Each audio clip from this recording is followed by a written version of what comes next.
Tell me if I'm in the picture. No, but you are. Yep.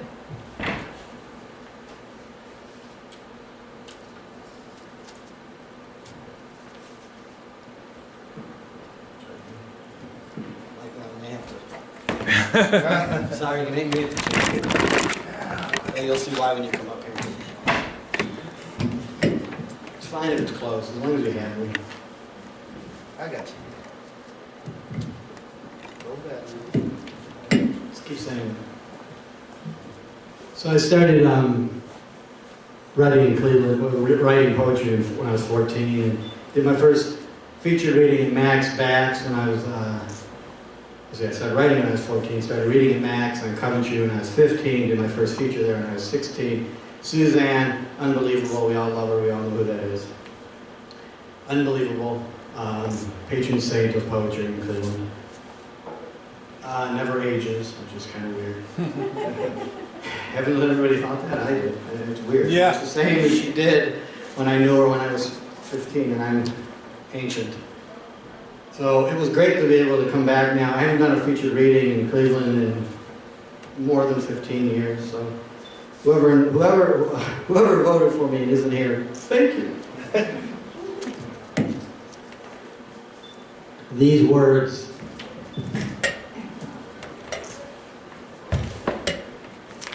These words are lumberjacks, and I intend to cut them down in my... These words are lumberjacks, and I intend to cut down all these trees in my path.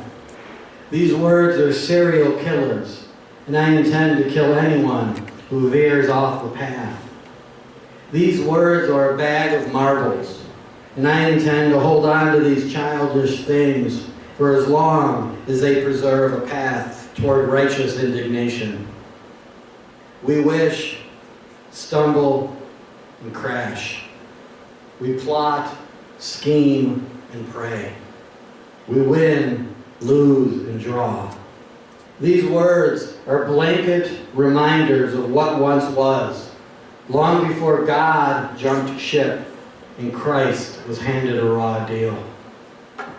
These words are burnt offerings from another time and place when the past, present, and future were locked in the same cell and a skeleton key was swallowed by a great whale. These words are beta blockers, keeping you alive just long enough to face the inconvenient truth that no one here gets out alive. We piss, moan, and vent. We howl, cackle, and roar. We descend, drop away, and go downhill.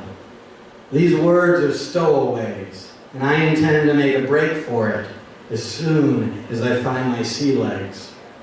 These words are coordinates on a map, and I intend to pinpoint Shangri-La before I am consumed by all these lost horizons. These words are bullet points in a PowerPoint presentation, impressing no one and getting me no further than the next fork in the road. Thank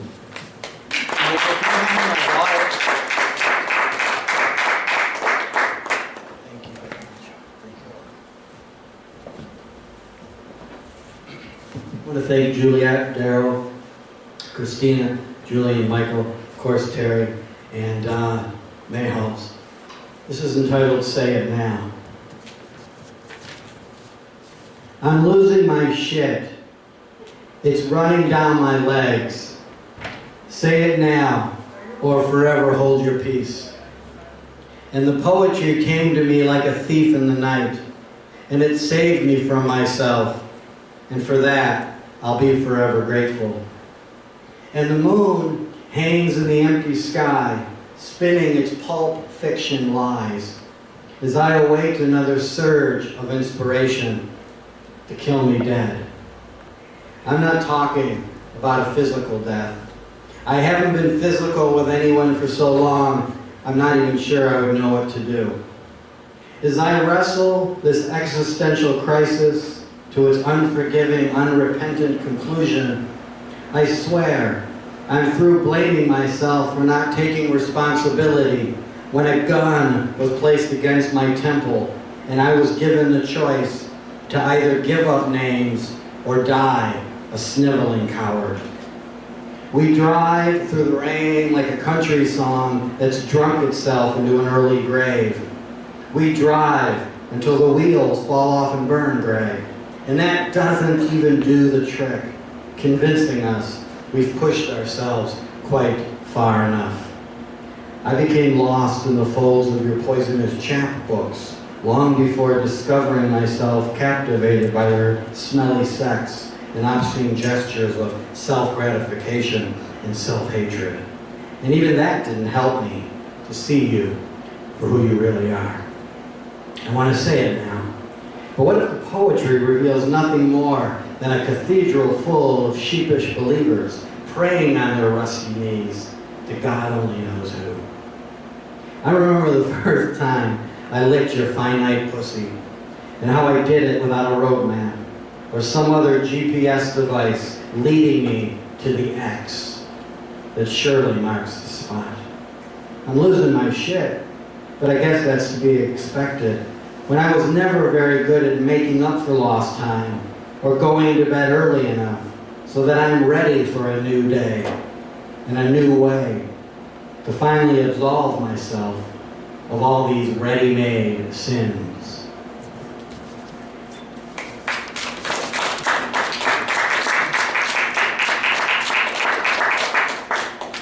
This is entitled Julie Number 2, Ophelia. Poets are coffee makers. If we're patient, the words and the feelings and the emotions will come. They'll come together like a tsunami of creative pageantry, a God force that will leave you spent and trembling. Poets, they stand the test of time like Noah. Before and after, he became an ark builder. I want to advance with you through the gloomy and light-bright forests of a virtual reality unraveling before us like string cheese or another reckless and wanton ball of yarn. We start as leopards who believe they cannot change their spots. And before you know it, we're capable of anything as we channel our inner Dr. Seuss and focus on what's really going on. Some people, they resist the notion of ever creating anything original. Fuck them. While others know, if you don't take a risk every now and again, what's even the point of accepting this life and doing your best to outgrow your skeleton and brain trust? Poets are living, breathing labyrinths, ready and willing to go the distance. Once boundaries have been displaced and our worst nightmares have been tucked in and read a bedtime story. Julie appeared in a disco ball of glitz, glamour, and a librarian's knowledge that the books inside our heads are the cradle of civilization. Julie's a Shakespearean actress who understands it's the words underneath the acting that will break these Victorian chains and deliver us from our cloven, hooved bondage.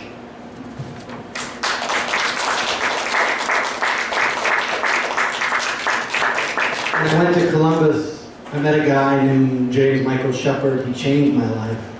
He reaffirmed for me, I think we probably have all done this, where we start writing poetry, or we start painting, or we start acting, but we don't really know what we're doing. And then maybe we meet somebody and we go, hey, wait a minute, maybe there's something to this. Holy shit, you know, maybe I can make a life out of this. Not a livelihood. Maybe if you're lucky enough, a livelihood. But at least a life. And Jim, he killed himself in 1998, he hung himself, but he changed my life, he really did. He said, and this isn't a new phrase, we've all heard it, but when he told me this one time on a cassette he had sent me, he said, do the art like you have 6 months left to live. And that's what I do every fucking day. This is for Jim. Friend or foe? Blank page, friend or foe? Typewriter keys, friend or foe? Intellect, friend or foe. I'm nothing but a stranger in this world. I watched him perform Astro Weeks at Milo Coffee House. I watched him turn heavy feelings into brave clouds. Ego, friend or foe. Principles, friend or foe. Intellectual property, friend or foe. I'll never forget those railroad tracks on Maynard Avenue. How at first, white Jeep, white Jeep, white Jeep, they kept me up all night. And after a couple of days, I couldn't fall asleep without the clicking and the clacking. Inspiration, friend or foe. Creativity, friend or foe. Desire, friend or foe. He lived like a defrocked monk or damaged soldier. He picked through the wreckage with a diddly bow sonic screwdriver. He identified with the passion play he had nailed himself to. Once his American face had been forced to expose itself, and it shined a light bulb on his swollen appetite. Time, friend or foe. White Jeep! White Jeep! It's all behind closed doors for her. It's all out in the open, out in the open. I've inherited nothing. I've inherited nothing. Madness, friend or foe. Life and death. A necessary evil or just another guiltless pleasure?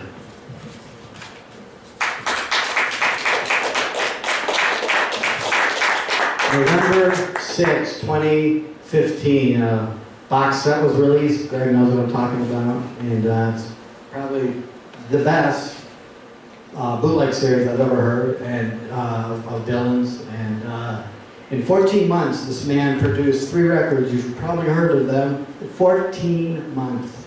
Bringing it all back home, all in a row. Highway 61 Revisited, Blind on Blind. 14 months. And he changed not only music, he changed our culture. And he continues to change our culture. The Stones, the Beatles, Hendrix, Jim Morrison, Janis Joplin, there wouldn't have been any of them and so many others if it hadn't been for those records and others before and after. So again, the cutting edge. They released, I think, what was it? I don't know how many, was it 5,000? They released that were all 18 CDs. Every note he played from 65 and 66 for those records. And I was listening and I wrote this poem. I usually hate explanations, but sometimes you gotta do it. I'm listening. We'll read this for Greg. I'm pretty sure, and for Bob, and for Jeff. I'm listening. I'm pretty sure I've written this poem before. In fact, I think I've written it several times, in different guises, with lots of Vaseline around the blowhole. And let's not forget the candy you used to entice her out of a dead marriage. Some poets deserve to die many deaths before they're finally put to bed with milk, cookies, and a dog-eared copy of War and Peace lying next to them like an inflatable sex doll, or another excuse to torture themselves before falling asleep like an exhausted child. I'm listening. With all of my faculties razor sharp and ready to rip into this motor-driven, redolent feast, like a poet who knows they're about to be rejected, so they best get as much paint out of the tube as they can before the buzzer goes off and Tom Wilson annoys you for simply doing his job. I'm listening. Because you leave me no other choice as the jackals turn into sidemen right before your weathered Moby Dick eyes. And even Gregory Peck wouldn't be able to save you from this destiny you so doggedly pursued like Jack the Ripper on a tear. You're tired. I'm tired. I bet even those emptying the ashtrays are tired. But you still have a sheaf of papers that must be explored and delivered into a microphone that has no idea what's to come and how music and history and personal relationships and the garment district will never be quite the same again. I'm writing to you with no hope of these words actually reaching you, because the times most certainly have changed, and the guards at the gate are even keener in keeping the unwashed masses from your door. Please understand, I have no hidden agenda, nor are my motives very sharp. I just find myself connecting with everything you're laying down, and it makes me wish we could go see a movie or hang out in a bookstore or just eat some pie in a nondescript diner somewhere in America. Or maybe we could hang out in your castle watching The Third Man. I bet your take on Harry Lime, Orson Welles, and Graham Greene would shiver my timbers and leave me in a mess on the stone-cold floor as you giggled just like you did in '65. When the world was laid out before you like cinema verite, and you made it your own, because what other choice did you have?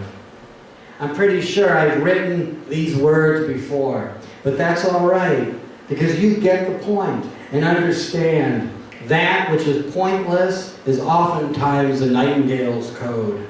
As the world crumbles around your designer Italian boots, and you make the most out of the words and the melodies and the fire and ice, breaking down your walls and leaving you completely spent, like a ghost whose ticking time-bound intellect refuses to back down or find someone less deserving to haunt.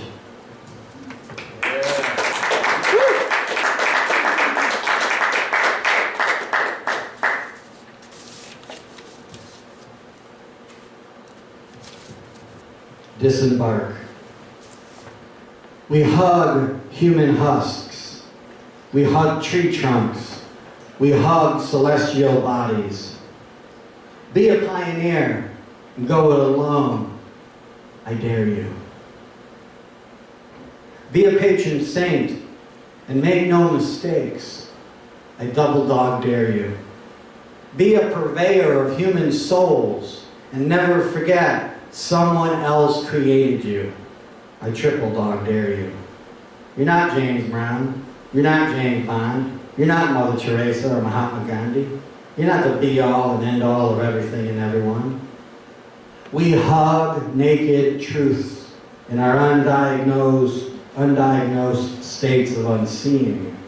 We hug burly, bearded teamsters in our uninformed states of class warfare. We hug our children with dirty hands and vulgar mouths in plain view of God Almighty. Be an iconoclast and go the distance before you're dead and buried in an unvisited grave. Be a rebel without a prenup and pull out all the stops before you're burned, and your ashes are left blowing in the chilly winds. Be an actual person with thoughts, feelings, and opinions of your own before it's too late and your existence is rubbed out like one more unsupervised adolescent prank. We drove by the corn and it was dead. We drove by the church and it was closed for repairs. We drove off the cliff and we never reached the bottom or actual conclusion we could accept. You're not Mickey or Minnie Mouse. You're not Daffy or Donald Duck. You're not a purple dinosaur. You're not the last bastion of hope for humankind, even though you may believe otherwise. We hug empty vessels. We hug pipes and drums. We hug billions upon billions of stars to our sunken treasure chests and are never the wiser.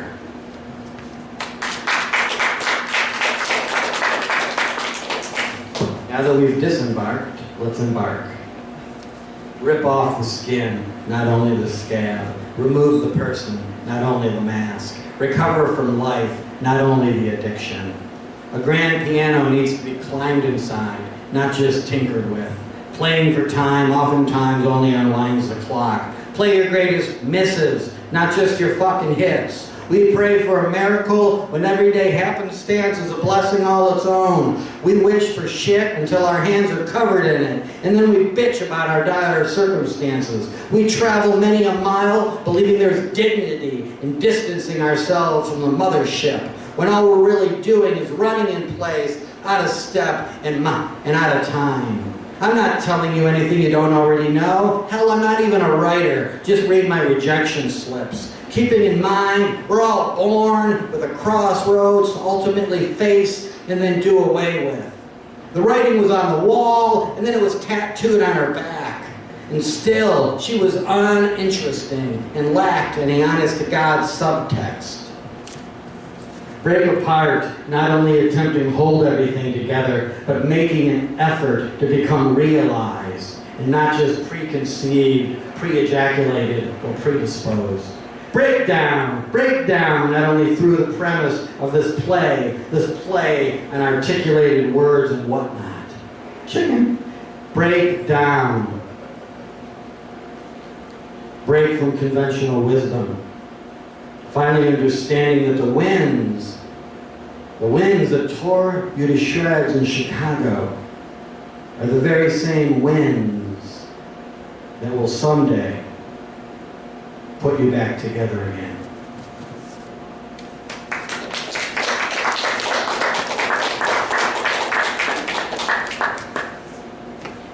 Two more of my own, and then I want to end with something with somebody else's. I don't usually read other people's poetry, but I was moved to do this. I was moved right across the room. Weird. I don't know that much, but it was still pretty weird. This is called We're All Refugees. I had to read one topical poem. And this is for the huddled masses, which is all of us. Let's not forget it. At one time or another, we were all huddling. Maybe not together, but we were all huddling. We're all huddling. Oh, that's not right. Whoops, let's start that again. She used to like my growl. I don't even know if I can do that anymore. I'm old. I can't get out. We're all refugees. Excuse me. My pants are falling down. I feel like a gangster. We're all refugees, each and every one of us. And no one is better than anyone else. Caste systems are complete and utter bullshit. White's not better than black, and if you think it is, you're just whack. Being a Gentile is no better than being a Jew. And if you believe that it is, you need to go back to school and learn some honest-to-God manners. This idea that someone's religion makes them a terrorist is worse than caveman logic and proves you're just a fucking schoolyard bully who needs to learn their place and to keep their fucking mouth shut if they don't have anything nice to say. No one is going to make America great again by throwing mud at everyone. And the idea that because we have a black president, we're somehow less than what we were before is so out of line, I'm not even sure how to tackle such outright bigotry without throwing a few punches and grinding your pale white ass into the dust. We're supposedly the most developed country in the world, and yet we seem to have forgotten that just because someone is the loudest voice in the room, it doesn't make them any more qualified to be president. We're all immigrants, each and every one of us. Unless you're a Native American, and don't get me started on the raw deal they continue being handed because the colors of the American flag seem to have more to do with might than they ever had to do with who is actually right. The land of the free and the home of the brave only appears to mean something once we've removed every impediment standing in our way. And that includes women and children. And very little has changed today. I am proud to be an American. But that hardly means I take pride in our past or have much hope for our future if we continue to spill blood in the name of God only knows who. And that includes bombing hospitals because of bad intel or because we're just plain fucked in the head.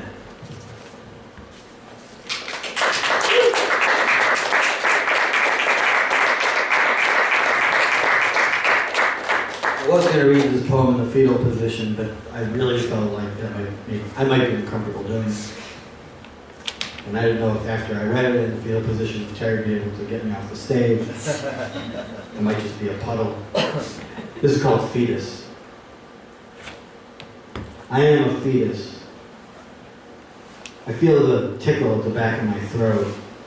I feel like the black dog is holding a gun to my head and threatening to pull the trigger if I get up and do anything productive today. I believe my only option is to write through this depression, because none of my friends want to hear me complain, and I refuse to even consider a therapist, or even worse, the option of taking happy pills. We must bring ourselves up to speed for whatever maladies we find ourselves wrestling with, even when we're wrestling our angels without a tag team partner to help us get out of this fix. I remember when I was 12 years old, watching professional wrestling on WTBS. The Mongolian Stomper and Andre the Giant were my two favorites. I am a fetus. There is no love lost between my invisible self and me, even though my invisible self has stopped taking my phone calls ever since it looked in the mirror and realized just how little I had to offer. The black dog keeps nipping at my ankles as I attempt to outrun it by standing completely still. You cannot just snap your fingers and automatically feel better. It doesn't work that way. Your mental health is serious business and not something to be taken lightly or glossed over like another mediocre headline.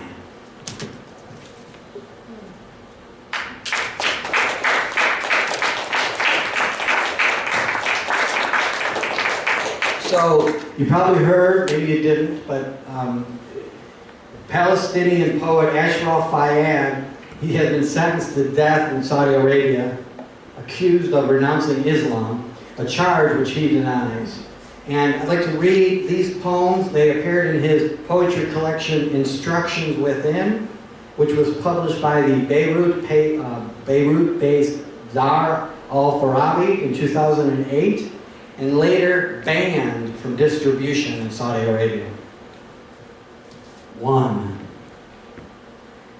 Petroleum is harmless, except for the trace of poverty it leaves behind. On that day when the faces of those who discover another oil well go dark, when life is blown into your heart to extract more oil off your soul for public use, that is the promise of oil, a true promise, the end. 2. It was said, settle there. But some of you are enemies for all, so leave it now. Look up to yourselves from the bottom of the river. Those of you on top should provide some pity for those underneath. The displaced is helpless, like blood. No one wants to buy in the oil market. 3. Pardon me, forgive me, for not being able to pump more tears for you, for not mumbling your name in nostalgia. I directed my face at the warmth of your arms. I got no love but you, you alone, and am the first of your seekers. 4. Night. You are inexperienced with time, lacking raindrops that could wash away all the remains of your past and liberate you of what you had called piety, of that heart capable of love, of play, and of intersecting with your obscene withdrawal from that flabby religion, from that fake tanzio, from gods that had lost their pride.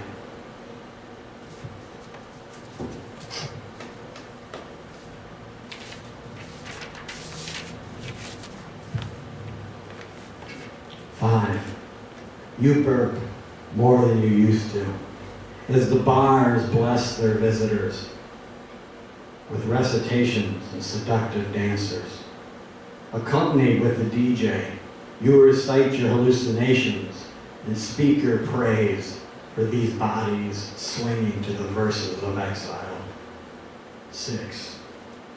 He's got no right to walk, however, or to swing, however, or to cry, however. He's got no right to open the window of his soul, to renew his air, his waste, and his tears. You too tend to forget that you are a piece of bread.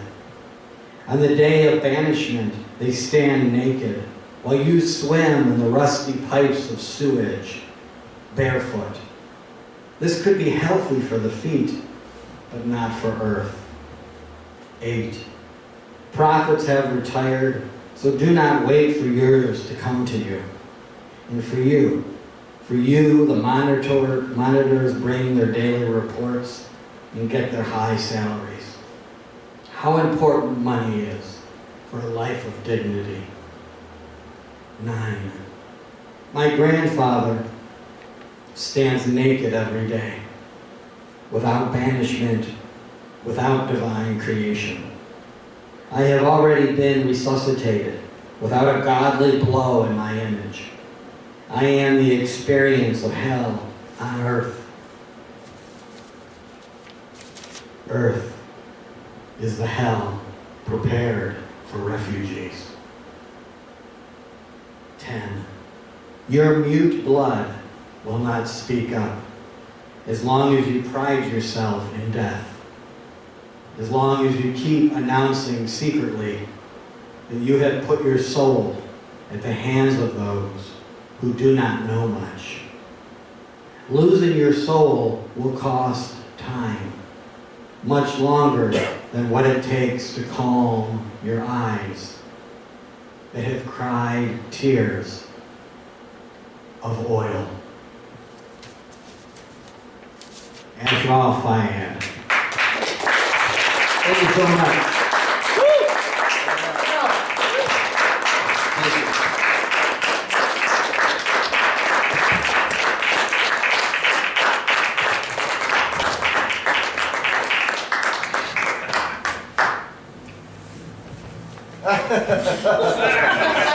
Well, you're tall. Wait, not. Thank you so much. You're high. Awesome. Did you say Ashraf? Ashraf Fayad. Thank you, Charles Cicirella. Look at this. Give it up for Charles Cicirella and Ashraf Fayad.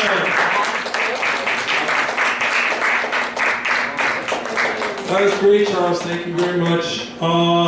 There's an open mic sign-up sheet if anybody's here for the open mic. Let's take a 10-minute break and we'll come back and do the open mic.